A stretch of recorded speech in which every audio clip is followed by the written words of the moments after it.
Cool. All right, Dave. Thank you very much for coming on to the podcast, man.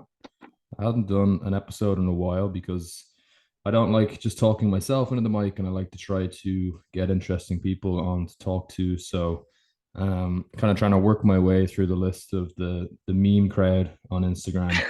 Chat them all.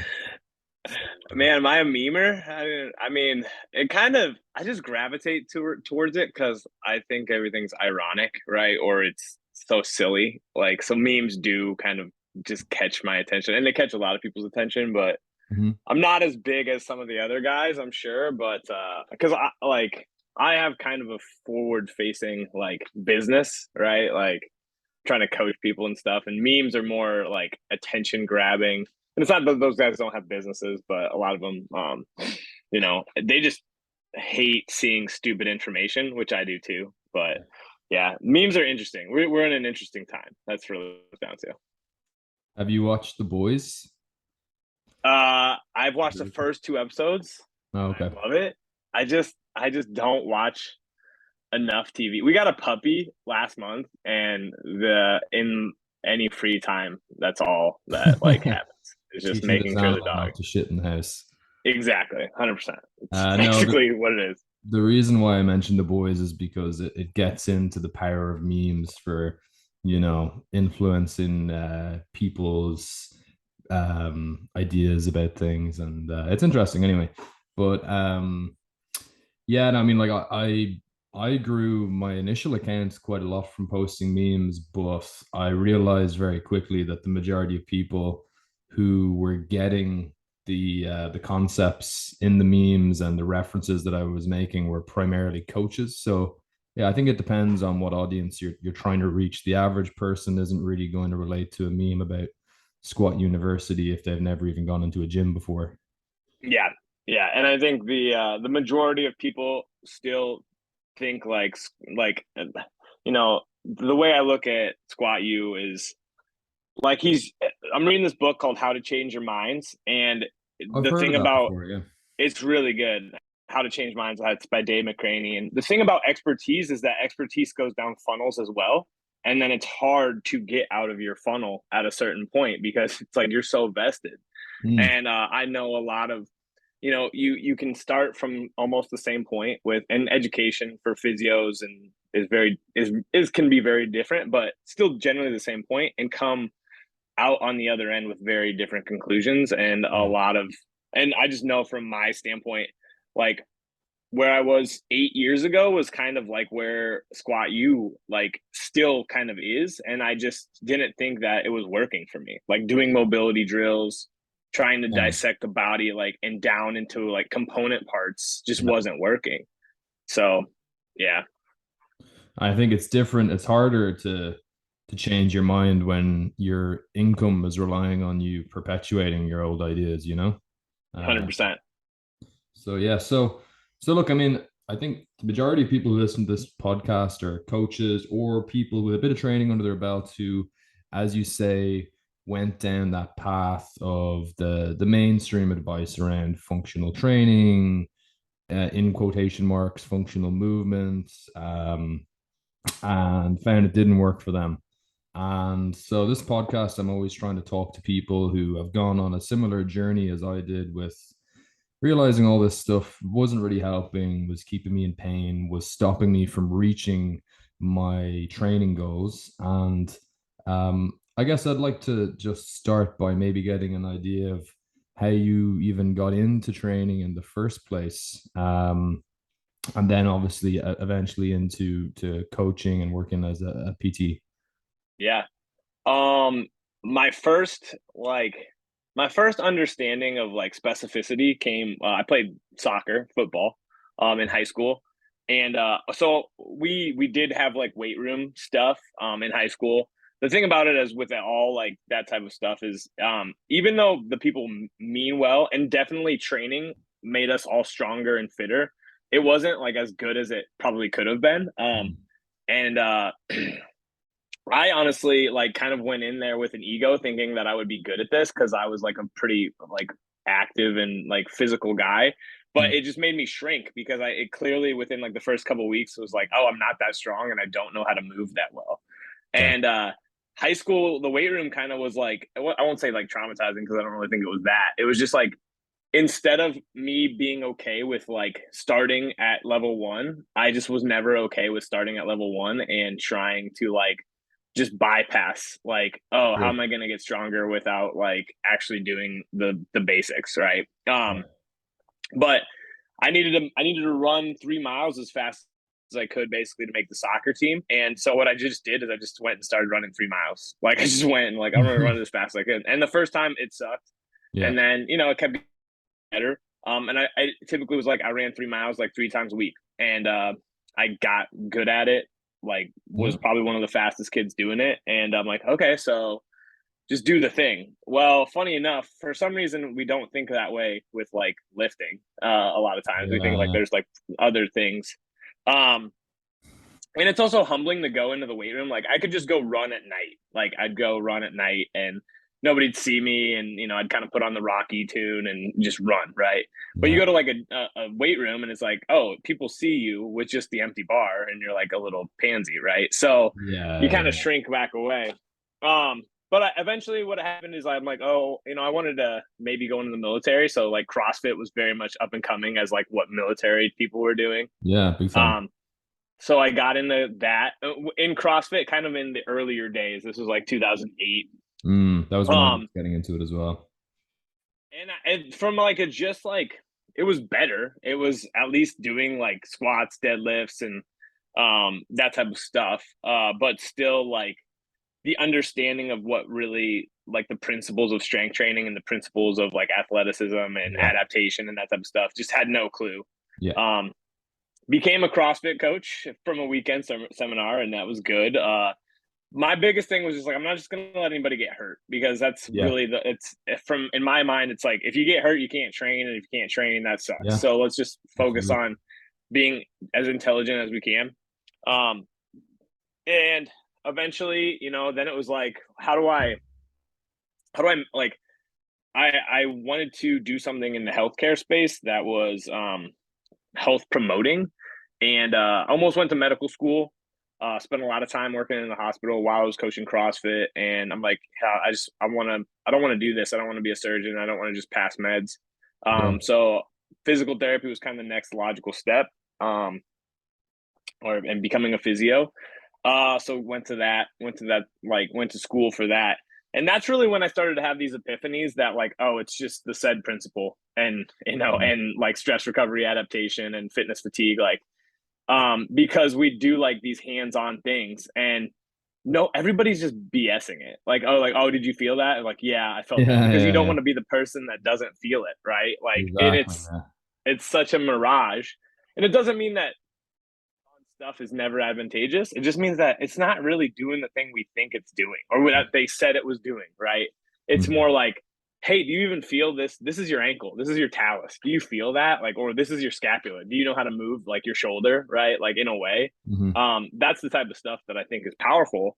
Um, but then I came out on the other side of that and I'm like, you know what you need to do, David? You just need to get stronger. Like just generally Yeah. improve strength. Like and you can do a lot of different things to get there, right? And I think more and more we're figuring out that like you don't just have to do a 5 by 5, stop running and stop doing any type of cardio to get stronger. In a lot of ways, like if you balance your cardiovascular training with your strength training, you're gonna feel good and get stronger. It's just kind of Yeah. maybe shifting your time frame out a little bit.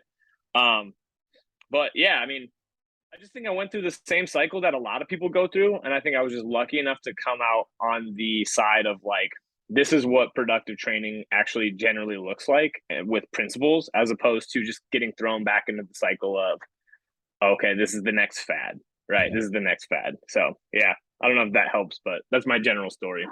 No, very interesting. And I would agree about just I think the biggest problem is the lack of principles or referring back to those principles in situations that do certainly appear complicated on the surface. But if you take a wide angle view on it and take it back to specificity, progressive overload, recovery, often it really narrows down the decisions that you need to make on something, and can make the decisions a little bit more um, straightforward. It's like, when I was doing CrossFit, and I was trying to get better at some of the stuff I sucked at, like the weightlifting stuff or some of the gymnastics stuff, I'd be looking up all of these kind of like mini programs for, 6 weeks to a muscle up or stuff like this or whatever. And if I would have realized at that point that I just needed to practice easier versions of the exercises that I was trying to get good at, it just kind of like lets you focus on the actual, main part, which is just putting forth effort consistently, as opposed to like, I need to go through the weeds of Google and find the perfect program that's going to get me to where I need to go, or find Yeah, the guy who's the most charismatic guru who makes the the best case for why this is the best exercise to be doing for your soleus or something. 100%. Yeah, I think, and there's utility in like I follow a few people that are very much like the angle of pull type of guy, right? Mm, Like it's that's kind gotten of really one of the big popular. things. And there's probably some utility in it, right? There's utility in isolation of some things, but for like 95% of people, probably 99% of people, it's like Mm, just freaking train here. Like just yeah. and I'm not like a high level bodybuilder, so I can't like kind of critique some of that stuff, at least in from the like top down type thing. But for the most part, like you look at, I think, and then I know you made a meme, but it was like lifters in the '70s are like the jack dog, and right, and like lifters Dude, now to are this like day, the that is still the most likes. I've never even come close to half the amount of likes that I got on that. that, but it's incredible and it's so true because it's like, I mean, you look at, okay, so steroids probably played an effect if you like watched Pumping Iron, right? But Yeah. every dude in that gym was just jacked, Mm, like everybody. And part of its environment, I think that's one of the things I'm going more and more towards is like the environment that you create, even if you're training alone. yeah. Like I'm thinking about, so we're actually moving, and I'm gonna put up more. Like I'm gonna put like Anatoly Pizarenko like poster up, and just like some Yeah. jack dudes. And I Yeah. know that sounds cheesy, but I think the environment you create to train in has a profound effect on how you feel going into a set, Without a right? And doubt. Yeah. Without a doubt. yeah, and I think like I want going back to your point about like trying to break it down into the 6 week program to XYZ, it's like what that person did is they just monetized like a progression. And a lot of times you're right. I think it's just like the number one question I ask my clients is like, what do you want to do? Like, Mm, and the hard part I think is like they don't actually totally know. And I'm not saying that in a bad way. It's just yeah. people's general answers are like, I want to be stronger, I want to be leaner, and feel fit, right? And feel Yeah. confident. And I'm like, well, so what does that look like, right? And the more I get to my own space of what that really looks like, which is really just a combination of like I want to squat, deadlift, and bench relatively heavy, right? And then I want to be able to like move. Like I want to be Mhm. able to like snatch and clean and jerk. And I'm playing rugby right now, and I want to be able to do that. Yeah. Like, so let's find a good balance there, right? The more you kind of know what you want, the more we can actually go after it. Yeah. What I think the pro of CrossFit was is like, hey, you're gonna do something hard, which I think it was true. I think the fitness space was kind of becoming all like it's got to be easy, right? But I think where CrossFit like kind of fails people is that if it's always hard, you're just beating the crap out of yourself to some degree. You can't actually Yeah. create Yeah. adaptations. But there's a ton of skill acquisition in like a snatch or even a squat, right? Mm, There's such a high amount of skill acquisition that when people are focused on doing 80 reps of XYZ, they're not really building the skill acquisition. They're just trying to get through the reps, right? You just and that's the tricky part too. So there's a lot of aspects to all this stuff that are simple, but they're also like you have to tease out what people really want and then help guide them towards that. And that's kind of tricky. yeah. And actually, one thing that I changed my mind on recently with that goal setting process, it was when I had Kean O'Brien. Do you know him? Yeah. He was on this podcast with me a while ago, and he said something I hadn't thought about before, because I'd always been very, very much about like setting very specific goals, so that you can make a logical plan to get there, and you could make some kind of a time frame and say this is where we're starting from and this is where we're trying to go to. And I still believe that. But there was one thing he said that I thought made a lot of sense, which is that like the grand goal, like the thing that underpins everything that you're doing and that's motivating you, actually should be really vague and not something that's tangible and probably not something that you can ever reach, because if you reach that, what's your motivation then to keep on pushing anymore? So actually having, I would have kind of tried to poo-poo the whole idea of like, oh, I just want to get stronger. And it'd be like, well, what do you want to get stronger at? What muscle groups do you want to get stronger? What weight is it you're trying to lift? For me, I actually experienced the negatives of that when I worked for years to eventually get to a 200 kilo squat, and I got it. And I have never been so demotivated to train as I was in the month or two, actually probably about closer to 6 months after I got that. Not so much my upper body training, obviously, but my lower body. Just every time I went in, I was like, well, I'd had some health issues which had pushed me back, and I was squatting like 60 or 70% of what I had been doing. And Mm-hmm. it was kind of like, why am I going to push when I know that I'm not going to break this anytime soon? And it was, what's the motive for getting 205 kilos when you've already done the big number you had in your head? Whereas I think if I would have had that big goal of I just want to get stronger, or I want to work towards something I'll never be able to do, like 350 kilos or something like that, I'm never going to do that. But Yeah. it's that whole thing of like, if you shoot for the stars, at least if you miss, you'll hit the top of the mountain or something. Yeah, I think there's a lot of wisdom in that. So because everything's yes and no, right? Everything's like there's a tug of war always. Mm, Like we want to dichotomize everything, right? Like, but yes, you need specific like tangible targets that are like 4 weeks away. Like mhm. I'm trying to get a lot more of my people to just be like, hey, in the next 4 weeks, like what would look good from you from a process oriented standpoint? And even if you could like I'm starting to put a little bit more like kind of dummy reps or singles in that like are just like a RP7 to like kind of show people how strong they are. Because Mhm. I think when you get lost in fives and eights and stuff, it's like, well, where am I really at? And you can Yeah. calculate it, but I think you need some of that, right? But I also think what you just said and what Kian, it's Kian, right? Yeah. Yeah. What like for me, I mean, working in the hospital before when I was going to try to go to med school just really left me with this thing. It's like I just never want to freaking be weak. Like I just never Yeah. want to. I want to, and like there's a lot of things outside your control, but I just don't want to leave it up to. I want to know that I did the best I could Yeah. to not let like gravity, destroy Mm. me, Yeah. and like then there's just also aspects of it where I think like for me, it's just the training mindset, like the Mm. mindset of I'm going to train. And I think that's just learning. I mean, I think training is just learning in a physical context. And, um, there's a lot of stuff I want to do and being strong, me being stronger, uh, and with the knowledge of that moving around, like is always going to be a better performer than weaker me.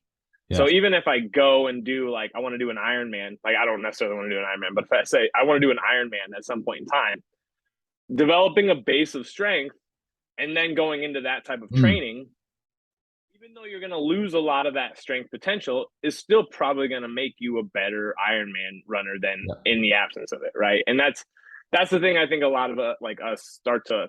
It's still kind of hypothetical because it's like, okay, yeah, you're not going to be able to do as much strength training during that Ironman prep, right? But it's just the same as like you know a rugby player who just gets really strong in the off season and then he only does like one strength session a week Yeah. during Yeah. season or whatever.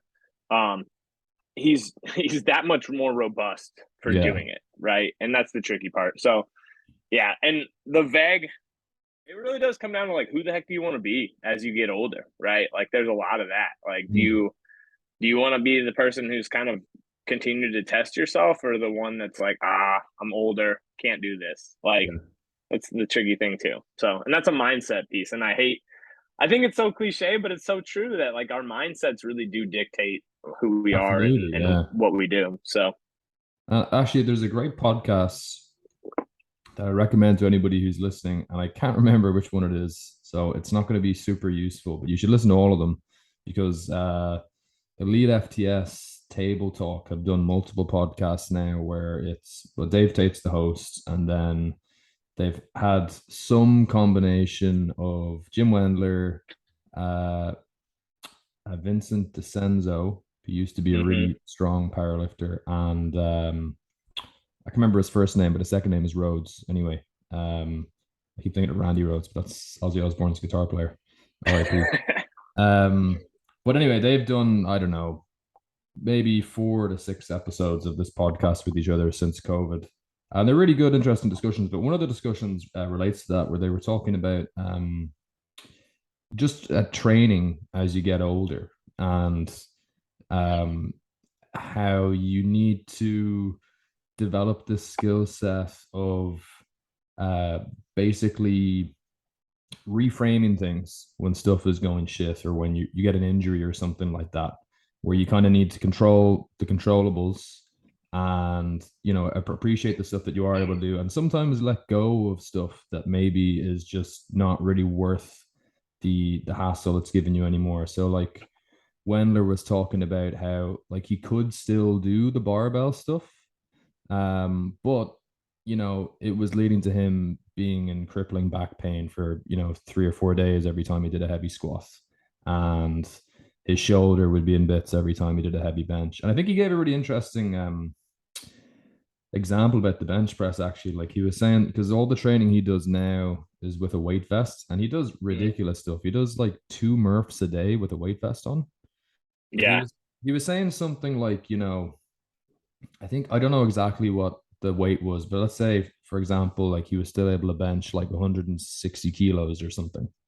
I don't know what that would be in pounds, but I don't know, high 300s. Yeah. Um, and so let's say he was still able to do that when he was powerlifting type training, a few times a week. Um, but because he was able to push so much harder on things like push ups and dips without screwing up his body, um, he actually, I think, was able when he retested his bench to do like a few pounds more than that, even though he wasn't training the bench. But he couldn't push the bench sufficiently to put on any more muscle mass or strength. Even though the push-ups and the dips are a totally different exercise, they still have a good enough carryover that because he can push hard on those, it's keeping him stronger and in better shape than if he kind of try to hold on to the ghost of these exercises that he used to be able to do. Now, if somebody's listening, I don't want to scare them into thinking that like bench press is going to destroy them. We are talking about 1% athletes who push these things to the nth degree for their whole lives. And there's always going to be that trade off. But I'd really recommend that podcast for, um, you know, anybody who's interested in that whole mindset thing, because we are all eventually going to get into our 40s or our 50s. And if you're like me and you've been training this stuff since you were a teenager, there probably is going to be stuff that's going to have to get swapped around somewhat. Yeah. I think the interesting thing about that to me, and this is just where my headspace is really going on a lot, or where it's Mm. going a lot, is like, is it is it true physiology that's dictating like, and this is the tricky thing. We don't have to get into pain too much, but like, is it the beliefs around the bench press and pushing the bench press that are like the big thing? Because, or is it like there's so much of belief is like the most powerful thing in the universe. Like what Yeah. you believe about like the barbell bench press can dictate your performance and stuff. Sure. Yeah. Sure. Um and so the one thing is like doing a ton of push-ups, it's not that like from like a mechanics, it's not there's carryovers and it's not Mhm. that much different of a movement, right? Yeah. But like and it's a small percentage of probably what his max percent, not a small percentage, but it's like 30 or 40% of what his Uh-huh. max bench is, right? So it's just like at some point I think what it really boils down to is like what makes me feel good and what am I happy doing right now.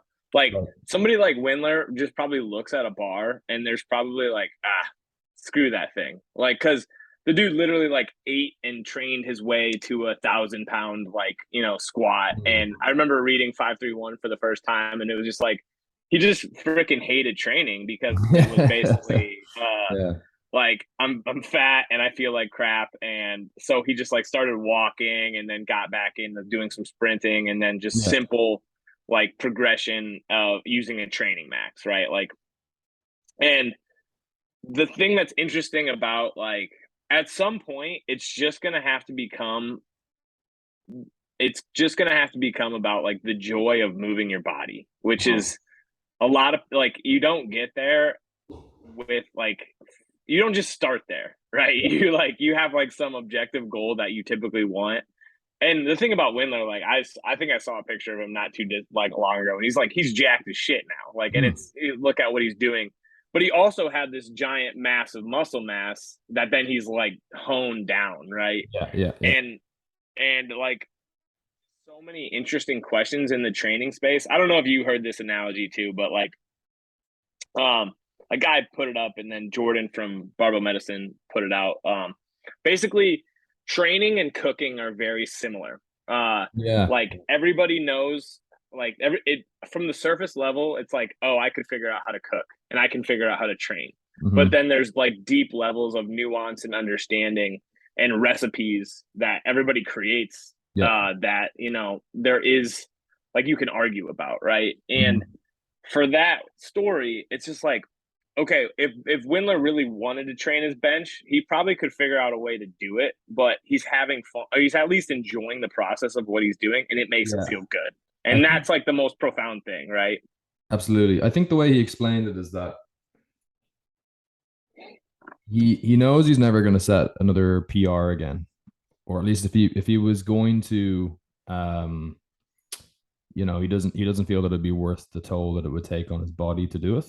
And so, yeah, could he bench the empty bar and not have any shoulder pain and maybe build up a little bit? Yeah, but I think that when you've pushed an exercise or an activity for as far as you can your whole life, it's really psychologically tough to watch that slowly degrade over time as you're getting older. And if you're a competitive person, which obviously he would be, or anybody who's, um, set records or competed in a sport at a high level, you want to do something where you're seeing you're seeing the fruits of your labor manifest and you can get better over time. So I think he was talking about how like he started with, a quarter Murph and then went up to a half Murph and then he was doing a full Murph every day and now he's at 2 Murphs a day. So because that whole endurance aspect is so untapped in his For athletic him. career, it's something he can get better at. And I've seen lots of people who you see that in different domains where it's like somebody ran their whole life and they're getting older and it's just too hard for them to keep hitting PRs without getting injured, so they start moving more into lifting. So it's kind Yeah. of like, I think it's all about what you've done. And I think the way that people end up having to stop hitting PRs is that they just start getting hurt and they can't recover from it in time to be able to actually progressively overload. um Yeah. so it's not that I'm implying that, you can certainly lift into old age, but I do think it hits a point where if you keep trying to push, Father Time's undefeated, your body gets worse at recovering, you're not going to keep hitting personal records if you started from, your teens or your 20s and you're into your 60s or 70s. You're going to have to either dial things back and be okay with that, or still be working on things like strength and muscle mass, but maybe on things that you haven't pushed quite as hard, you know? Yeah. I think, I read this not too long ago. I don't remember where it was at, but it's like, progress is the most addicting thing in the universe, or it's like the Mm-hmm. most addicting thing on earth. But the hard part about it is progress eventually stops in just about every field, right? Like, for Absolutely. people, right? Outside of maybe just learning, right? Because there's so much untapped stuff, but purely academic pursuits, can also just, you can get pigeonholed into like your one thing, and it can become really hard, right? Yeah. Um, but I think I'm 100% with you. At some point, it's like, is the cost benefit, is, Yeah. the benefit worth the cost? And for somebody like him, it's just not, right? Like at a certain point, it's like, why do I care? Yeah. Especially when you just want to feel good, right? I think that's a Totally. Yeah. big part of it too, right? And let's be honest, for most people, and I'm sure even me and you, like, I mean, still a big part of it is like aesthetics. Like, I just Mm. want to look and feel like I'm, like I do stuff and that Yeah. I am capable, right? And then also just being able to be capable. Like, if you can do like a Murph a day and you can crank out 50 push-ups in a row and a bunch of pull-ups, like you're pretty freaking capable, right? Yeah. And that's a good thing. So yeah, I think there's so many ways to tease out all this stuff, and it really does just boil down to what you said. It's like, what do you want to do? What do you want to get Mhm. better at? And where do you feel like you should shift what feels good to shift your training to, right? Because Yeah. running 50 miles in a row doesn't really sound like that fun to me, but maybe when I'm 65 and it's like, hey, yeah, like I'm stronger, like, Yeah. okay, I want to go do a 50-mile run. Like, I don't know Yeah. why I'm saying that, but that's just something that, comes to mind. So Wouldn't be for yeah. me either, but yeah. I It's a mean, new running's area where you interesting. can make progress, you know? Yeah. Yeah. And get out of our own way. I mean, so much I this is kind of my controversial stance. I think the human condition is just we're this anxious thing, and to Mhm. be in motion relieves a ton of our anxiety. And Sure. I mean that, like, both physically but also working towards something. Yeah. I think is a big part of kind of feeling the void of the fact that we're gonna die. And like this, we're like it's gonna be over. Let's The figure out something. existential dread of day-to-day life. 100%. So yeah, but Absolutely, yeah. And I mean, I think that it's hard to, we're not really designed for living in, at least in the Western developed world anyway, living in an environment where really, for most people, the very base necessities of, you know, eating enough that you're not going to die, having some form of shelter, um, and just like not having your outright life threatened day to day, like that fills such a base level of our needs that our brains aren't really well designed to push us towards doing things that are just kind of wants or desires, when there's always that ability to fall back on comfort and instant gratification. Because I'm sure if you dropped a caveman in 2022, he'd just sit around eating donuts all day on welfare and do nothing because it's like, well, this is amazing. I yeah, don't have to fight yeah, to survive every day. You guys have it made. But then you do yeah, that for long enough and you realize that it's really unfulfilling because there has to be something more than that when you know that you have 50, 60, hopefully 70 plus years on this planet and you need to fill it with something that's fulfilling outside of just surviving. yeah. And I think that's one of the things, like, why. So I think people look at like coaching as like, okay, you just want to do your hobby all the time. And I think me and you both realize, like, it's really freaking powerful to help somebody like get on the path. you Mm, know totally. keeping people for a long period of time is great, and like I think that it attests to you being a good coach if people stay with you for a long time, right? Yeah. Especially when it's like when you fill an educational role as opposed to like being a dictatorial a-hole. Yeah. um but like helping people level up and Yeah. helping them like feel more confident in all aspects of life is super rewarding. Mm, um And I think that's really like, so, traditional physical therapy or physio practice is like, go work in a clinic. When people are hurt, they'll come see you, and then you give them the things that they need to do to get better and back to their thing, right? Well, right. what I saw here in the States, and I'm sure it's the same in Ireland. I know it's the same in other parts of the world. It's it's the system we've created gravitates towards what's the easiest thing, and if that person doesn't respond to the easiest thing, then they go get surgery or find a different fix, right?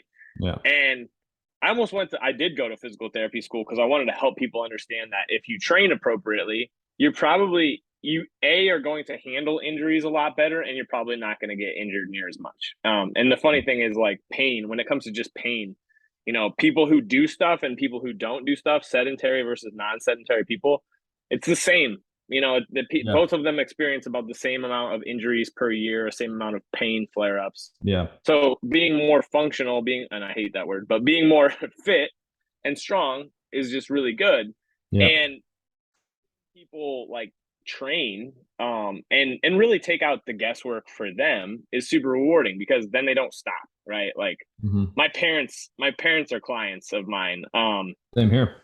Yeah, which I think what I'm really proud of with my parents is that they've just been consistent for a year and a half or a little more than a year and a half, like yeah, a little more than a year and a half now. And it's like, have they maybe like made a complete transformation? No, because they're just kind of doing what I say and like what I tell them, Hmm. moderately challenging. But like my mom doesn't experience the same amount of pain Yeah. that she used to, and my dad's getting more mobile. Right, he's a guy Yeah. with a bunch of orthopedic injuries and stuff like that, and it's his quality of life I think is improving. It Mm. just takes time, and that's hard. It's probably going Yeah. to take 5 years at 65 years of training, 65 years old. It's going to take 5 years of consistent training to like really, really reap the benefits, even though you're Yeah. getting benefits right away. Right. And that's, Absolutely. yeah, being that guide and teacher is because that's really what I look at, like what we're doing. It's really cool. It's tricky. We both know, like finding people and convincing, because you can go to the gym on your own. You really can, right? Yeah. But like what our role can be, I think is um, can be really positive if you are willing to be like, I'm a little bit more of a guide. I'm going to challenge you. I want to challenge you. Do you Yeah. want to be challenged? Right? Yeah. I try to look at it as like the Sherpa helping people climb a mountain as opposed Yeah. to somebody with a whip behind them driving them up there every time they get slow, you know. Yeah. Um and the hard thing about it is that there's only actually probably a very small percentage of people that we can really help just because of the beliefs that they have, the environment they've grown up in, um, just who they are as people. I had a hard one there a while ago where a family friend who's had some really bad neck pain and has been advised to get a neck fusion has he contacted me. And I was kind of excited at the start of it because it was a big long message, and the start of it was like, I know you're a personal trainer and you got the master, so I wanted to get your opinion on this. And I was thinking, great, like, and I don't know what would happen if he started doing exercise, but I know he's never done any kind of structured resistance exercise or any kind of resistance exercise as far as I know. So I thought, hey, there's a good chance this could help. But as we get through the text message and get to the end, it's looking like he's going to be like, so, I want to come down and try it out. No, it was, do you know any supplements you would recommend that you think could help with this? Man, that is the fitness and strength and healthcare industry in a nutshell, right there. Absolutely. And the hardest part about this, and this is what took me years to realize, is that, you know, yes, it is the fault of those supplement companies or fitness marketing in general that plant that seed in people's head, but it works because people want that. Yeah. They're gravitating towards whoever is going to tell them what they want to hear. So I said to him, like, look, really sorry to hear you've gone through all of this stuff. I'm going to be straight up with you. Unfortunately, most of the supplements that you'll see advertised are pretty much just placebos. And I think that if there was something that was going to have a significant effect on this for you outside of just, short-term things like painkillers, your orthopedic surgeon or your doctor probably would have had that covered, and they would have recommended it to you. Um, but I said, you're welcome to come down. I'd be more than happy to do an introductory session with you, try some stuff. I've had people with neck pain before who've done some basic exercises and it's made a big difference.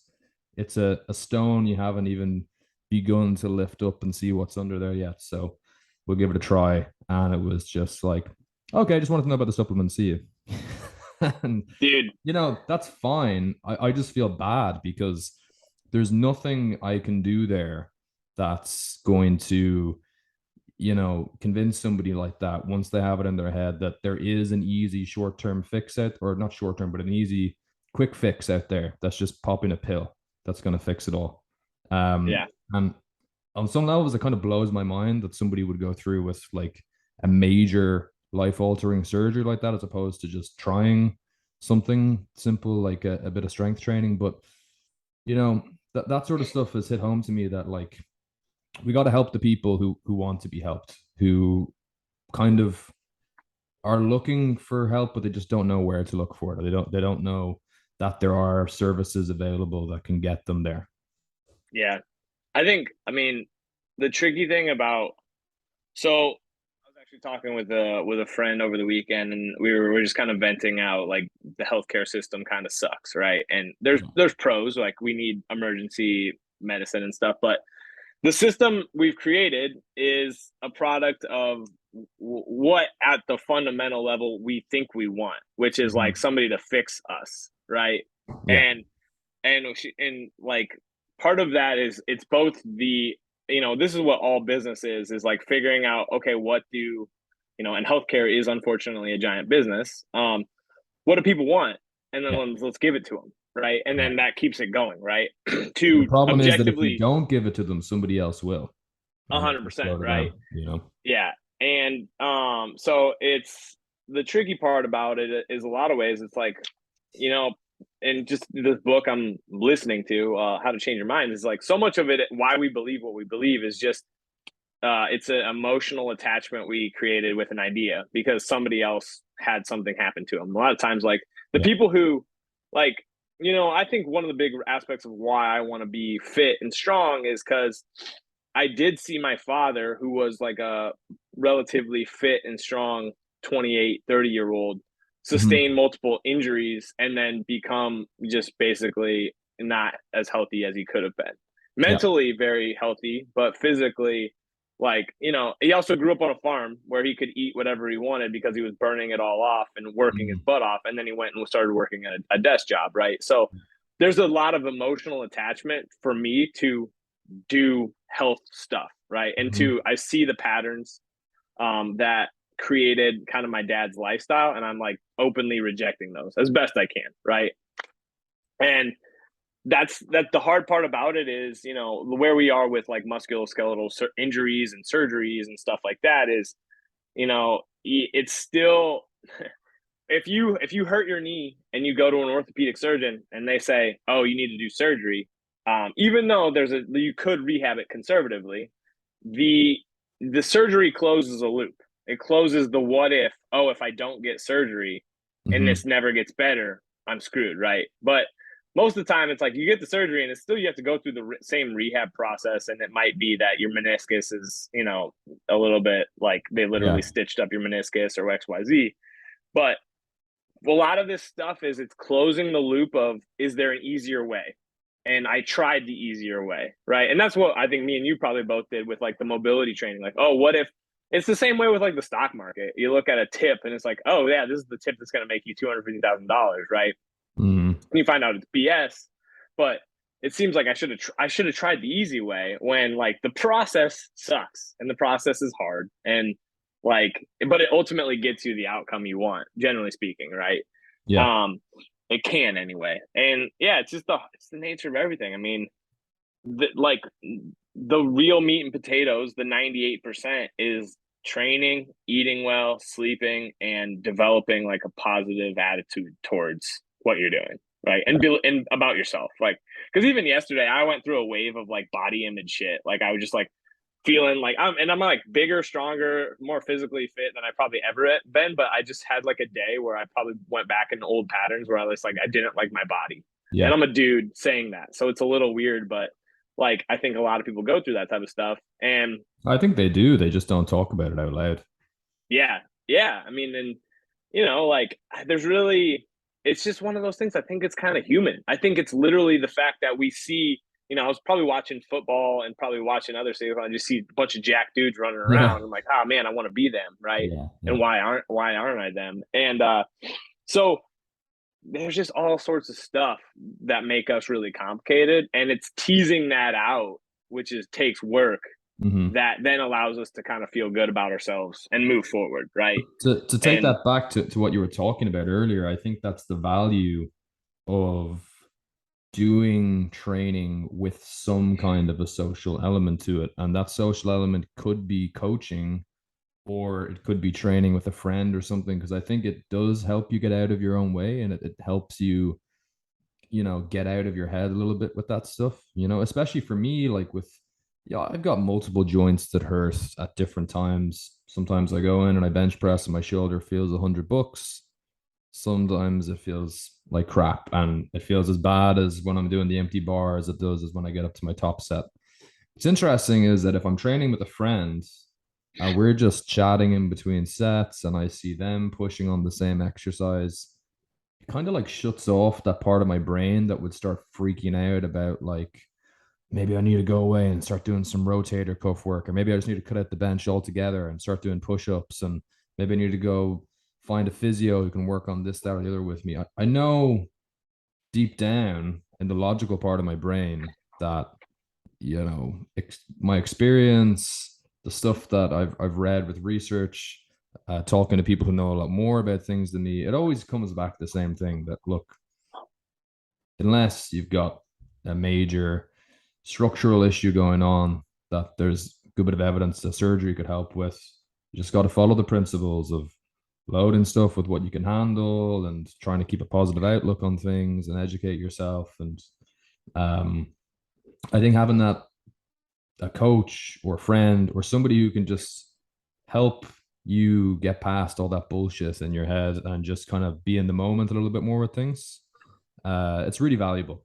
Because the thing that I see, and you've probably seen it as well with people, most people who come to me, well, maybe about half the people who come to me for training have already tried it in some respect before. And going back to that thing about like the 70s and like why maybe people had more success then is because there was just less options or less sources of information to get confused by. And dude, people start on this stuff, and the worst thing they can do is go on to Google, because you go on to Google and you type in, are squats bad for your knees? You're going to get like 20 different opinions who are all contradicting each other. And the average person is just like, I don't know what to do, so I'm just not going to do squats, you know? dude, I think you just hit the nail on the head. I think like there's 2 points that I think are huge there. And I think we're learning more and more about attention and attention's like how attention, because there's a huge attentional aspect to pain, like Mm, to physical sensations in general, right? I mean, I like tweaked my ankle because I haven't sprinted that much. And I at rugby practice, I tweaked my ankle and I'm like, screw it, I'll just go and I played the rest of the practice having fun, and it hurt, but I like definitely was able to tolerate it, right? yeah, And was it smart? Maybe not, but the next, like, I mean, it still bothers me, but it really bothers me when I'm not having fun. Like, it yeah, really bothers me when I'm like really pissed off about it, right? yeah. And I think the training partners mentality, like I think probably, and I remember Rich Froning saying this, like, the key to him being as good as he was just belief in self, like him just believing in himself, and then Mhm. just always finding people to go train with that pushed him really hard. And Yeah, then like, and I do think there's a big aspect of that, and I do know that when I was doing. So the problem with me, and I was always trying to do my own programming outside of the CrossFit schedule. yeah. Um, and when I would just take class, like, and if it, as long as the general macro cycle, which we did that as a gym, we had like macro cycles. Wow. If I just followed it, it went fine, and I got stronger and I got fitter, right? Yeah, But when I was trying to like do all this other stuff, because there was so many options, yeah, I just was just spinning around. yeah. And I mean, I really go back and forth all the time thinking about like, so does the program even matter, or does just belief in yourself matter? And I think the program matters, right? But Yeah. if I lay out, like, I've never been blown away by some training macro. Like, I mean, Mhm. even my coach, I'm starting with a new coach. His name's Ian Seguin, super smart guy. And what we're starting out with is super freaking simple. If Mm. anything, it's just me not overshooting my RPE like all the Yeah. time. And because you're allowing some room to grow. And Hmm. that is and why I'm working with a coach is because I was self-coaching for 8 weeks and I made progress. It was Yeah. good, but I started to think about other options. I Yeah. started to be like, ooh, maybe I want to do this. And I do want to, I'm going to probably do another powerlifting meet in the next 3 months. And then I want to shift more to Olympic lifting. Yeah. I think you can do both, but it's just literally somebody to rein me in. Yeah. And I think that's super productive. Especially if you have like kind of those vague overarching goals of I want to get stronger. I think that's an awesome framework, but it leaves itself open to the options. And Mhm. sometimes you just need like the one lane of the highway to just go down, right? So, yeah, I think you just encapsulated like so much of the philosophy of like coaching and lifting, and then like what are you paying attention to, because that's ultimately what you do get, and Yeah. that's really hard for a lot of people to get. Well, the podcast is called Philosophy of Strength. I know, dude, which is great. That's you probably took my podcast name, like so What's your podcast named? I don't have one yet. It's probably just going to be strength and kindness. So Oh yeah, well, that's a good one as well. When I was yeah, trying to name this podcast, I just was like, I like philosophy and I'm into getting strong and getting other people stronger. So I'll just merge those two and hope it's not copyrighted. yeah, But no, sorry, going back to what you just said there. Um, I do think that obviously programming matters, and I wouldn't work in this job if I didn't think that it mattered at all. But I think it's probably overstated to some degree in that I think if it mattered as much as we think it does, we'd see an awful lot more uniformity in the way that people train. hmm Um, like if you look at, let's say, for goals like getting stronger and being more muscular, if you look at the stuff that everybody does, that there's no exceptions to, it's pretty much just doing those basic multi-joint movements with progressive overload, and they do it for a long time with an awful lot of effort.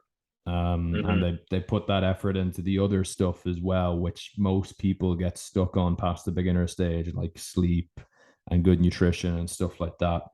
Um, I don't see a uniformity in like everybody's doing undulating periodization or everybody's doing tempo reps, and I do think that there is individuality. There's a best way potentially for each individual person to um, employ those principles, but it's always going to be hard to distinguish how much of that is just that's the way that they like to train and it encourages them to push hard. You'll never be yeah. able to separate that from whether there's an actual specific physiological response going on, or it's like, I just grow really well from doing sets of 6, sets of 4 just don't do it for me. It's like, well, maybe just, I don't know, maybe you just like the number 6. For me, it's the craziest thing.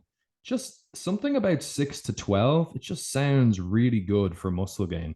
And it's no different to 5 to 10, but 6 to 12, maybe it's something about the shape of those numbers. Maybe it's like the context I've seen them noted in before, and like certain bodybuilders routines that I really like or something. But something as stupid as that could actually make somebody push harder on an exercise. And you might be tricked into thinking like, wow, they really respond differently to having those extra 2 reps there. There's I think what I'm trying to do more and more is help people understand the why I'm doing what I'm doing, Mm-hmm. matching it with their preferences, which is tricky because until you've got a little bit of a relationship going with them, even if you do have the best onboarding process in the world, I still don't think you can understand people's preferences that much until you've kind of seen how they do stuff and how they like respond Mm-hmm. to both like you asking questions and the program, right? But it's just matching like principles and preferences. Like, okay, I know the principles of progressive loading, of things like specificity, like and like load management and helping them understand like why we auto regulate a little bit, right? Like I Yeah. know those principles, And if I can help them understand that, and I always think about this, it's like it took me like 6 or 7 years to like really understand some of these things, like in practice, right? Yeah. And my goal is trying to help people speed that up a little bit and make progress, right? But yeah, if I think I guess I really was thinking about this earlier, and it's like it really comes down to like the three P's, right? So I want you to understand the principles. I want you to like see what your preferences are, and then I want to match those, like what I'm doing up with those as best possible. Like, Mhm. you know, if you I say like I that. want to get really good at back squatting, but I only want to leg press. Like, I'm gonna be like, okay, so what do you really want here, right? But Yeah. and then ultimately, I want to just try to figure out ways to help you see progress, because when you see progress, you start to believe in the thing a little bit more, right? And Absolutely. that's why, depending on who you are and what you want, like, so honestly, my clients that kind of come from me because they have pain, um, getting them out of pain is a tremendous like buy-in for them, and they really do like start to, you still have to navigate, because that's the tricky thing. It's like if you have low back pain and your preferences and beliefs are like to not do stuff that would flare that up, and then we do like a Jefferson curl like to show you that you're going to be okay, and we load it appropriately. Yeah. Like, you got to work through that first dip, and Yeah. then when they come out of that dip, then it's like, okay, like, yeah, Yeah. I Yeah. can get better, and this is part of me feeling better. But for the people who are just performance oriented and stuff, and a lot of it's like, I want you to see progress so that we can then change your psychology, Yeah. because you're hitting the same plateaus. Um, and I know for me, getting through, I think for me is just like working through plateaus. I finally really realized was like a psychological process. I would get so anxious when I would come upon something that I know was like my one rep max or something like that, Yeah. because I wanted it. I wanted it. I wanted to hit. I wanted to break through it. Right. And now it's more like set yourself up to achieve the thing you want to achieve over Yeah. time. And um, that's hard, because it's like that's a different construct than I'm just going to smash through this thing this week. And sometimes I think you do need to just smash through this thing, but I think it's more like smash through this thing when you're truly ready to smash through this thing, as opposed Absolutely. to, like, I'm going to do it this week no matter what, even though like it's not pointing in that direction. So I totally agree with that. Because something I do that seems to be different to a lot of personal trainers is that I actually do have people test their one rep maxes on their exercises. Um, Even though I'm not training people for a powerlifting meet, realistically, anybody who's training for strength, whether it's the most optimal thing to do or not, you want to see how much you can pick up one time. Like what's the biggest weight that I can lift? Now, I'm not having people do that in a scenario where I'm not really, really confident that they are going to make progress though, or that it's going to be successful. So yeah, I'm the exact same. Like whenever I have my clients go for like a PR, it's always like, you're going to hit a PR here. It's just a matter of how much it's going to be. And then it's like, once you hit this, here are the jumps that you could make, based on how it feels. But, setting yourself up for success by stringing together, weeks and months of just chipping away and doing a little bit more, it builds so much confidence. And my target audience really is people like me who are big nerds basically, and who I used to be was a big nerd who had no physical prowess whatsoever. Still debatable now, but at least I can lift some stuff. And the biggest thing, the reason why I was in that situation was because everything I tried up to that point I'd failed at. And who wants to be doing stuff that the feedback you're getting is that you're crap?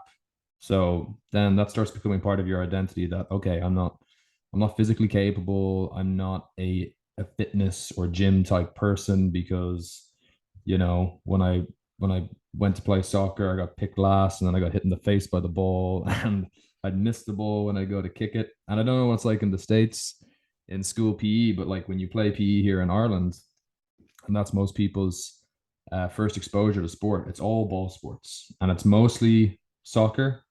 Or if it's not soccer, it's something like basketball or maybe Gaelic football or something like that. Um, yeah.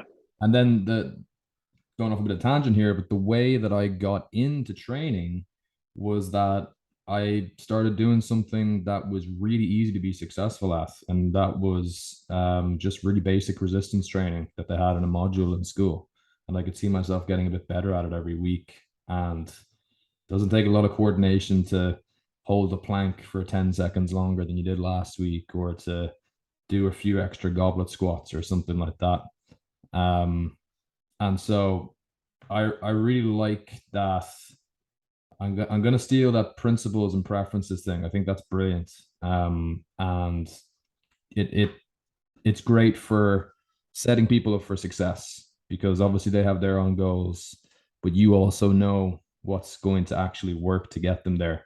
And when you marry those two things together, I think that just works great for, building people's confidence and getting them to where they want to be. Yeah. I mean, I think like what you said about success, seeing success is so important for our psychology. And we, I think one of the things are like our educational systems, and we put people against each other too early when it should be like, hey, let's see what you're good at, right? As opposed to Jimmy's really good at track, go run against Jimmy, and then you feel like crap when he kicks Yeah. your ass, right? Like because I'm overcoming this right now. Is like I was I think starting I think I was pretty fast up until like fourth grade. Like I was quick. And Mhm. then I just like I think I probably hit a little weird phase because I got a little chubby and stuff. And then I just really started to think I was slow. Like I Mhm. literally mentally thought I was slow. And I could run, I eventually got to where I could run like 3 miles fast, but there was this underlying belief and story that I was just slow, like I wasn't quick. Yeah. And I would play soccer and rugby, and like those games are free flowing, so I just learned to get in the good position, right? But when I'd play like football, like American football, Yeah. you know, it was hard for me to like find a position because you can't be slow. And but it was Mm. always that narrative in my head. Like one of my coaches, I remember him being like, Dave, like your top speed is good, but you're just so slow off the line. And Mhm. he's like, how do we? And I just didn't know how to get better at it, right? But we gravitate towards what we're good at, and but we pigeonhole ourselves away from things that we could be real that could help us feel really Yeah. good about ourselves, because we just don't get the opportunity to see success early enough. And so yeah, I mean, I'm with you. It's like, like right now I'm playing rugby, and I can catch the ball. Like I can catch the ball and I can run and I can pass. Mhm. And I know there's multiple dudes because this is like men's league rugby, and like they just don't think they have good hands. And I'm like, well, just start believing that you can catch the damn ball, because you Yeah. can. But like you got to give yourself millions of chances, right? And that curiosity, that really goes back to the vagueness. We can kind of wrap up here, but like I'm not trying to tell you how to run your podcast, but like No, no, you're good. We'll that try to keep it to an hour vagueness. for people's attention span's sake. Yeah, we could go three like Rogan, Yeah, but we're not getting stoned or drinking or anything like that. But we're getting that paid. vagueness that we talked about at the beginning, that's really just curiosity. Like, and I think Mhm. curiosity is the ultimate superpower in modern day life, because we tend to jump to conclusions or say it's this way when it's really just like, what are you capable of? Like, what do you want to do and what do you think you're capable of? And let's Yeah. see. And being okay with the process, right? So yeah, super fun. A lot of good stuff. I'm gonna go listen to some table talks on Elite FTS now. Table talk. Yeah, there's some great episodes on there. Yeah. Some really funny stories as well from back in the days when Wendler worked for them. That there's a great story on, I think, the most recent one they did about, I won't spoil it for people, but they went out to do a seminar somewhere in America, and the guy whose gym they were running it in, insisted on them coming over to his house, and he was a complete weirdo. And I won't spoil it for people, but it's a funny story, just the way they tell it is brilliant. Uh, Yeah, that's what I'm gonna be doing today while I'm working and stuff. So I love it.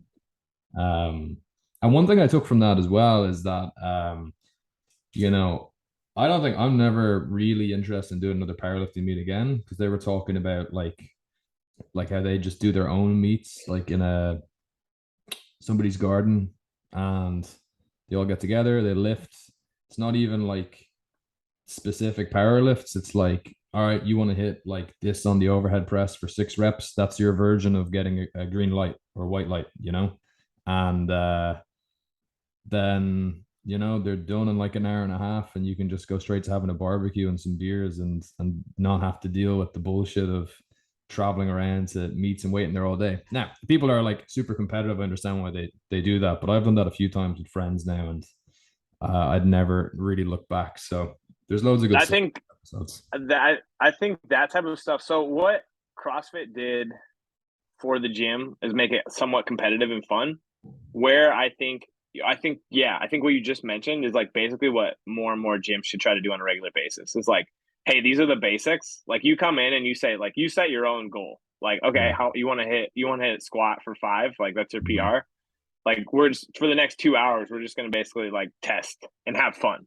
Yeah. Like I think that's super powerful. And that's honestly kind of that was what that's what weightlifting can kind of become, like Olympic weightlifting, Mhm. because it's quicker, right? But Yeah. like it's like, okay, you want to hit a triple here, like let's see it, right? And Yeah. that's the type of stuff that I think keeps people engaged too. So yeah, Totally.